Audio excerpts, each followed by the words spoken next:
বাজে সকাল 11টা।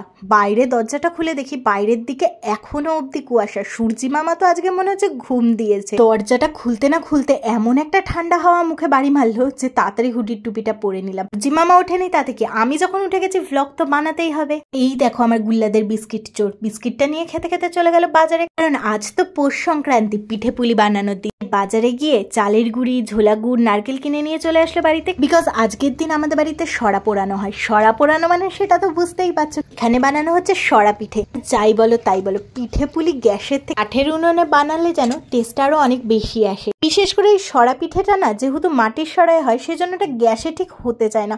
হয় ঠিকই, তোমরা চাইলে বানাতেই পারো, কিন্তু গ্যাসে এটা হিট হতেও প্রচুর টাইম লাগে আর এত সুন্দরভাবেও হয় না, যেটা সত্যি কথা। আর পিসি প্রথমে বানাচ্ছিল, তারপর আমি বললাম আমিও একটু ট্রাই করি, তাই এই 4টে সরা পিঠে কিন্তু আমিই বানিয়েছিলাম। এটা আমার লাইফে ফার্স্ট টাইম অ্যাটেম্প্ট ছিল পিঠে বানানোর, কিন্তু দেখলাম মোটামুটি ভালোই হয়েছে, খারাপ হয়নি। আজকের ডিনারটা আমার অনেক পছন্দের ছিল, কারণ ছিল আমার ফেভারিট কম্বিনেশন ফ্রাইড রাইস আর চিলি চিকেন, আবার তার সাথে এরম গরম গরম ভেজিটেবল চপ।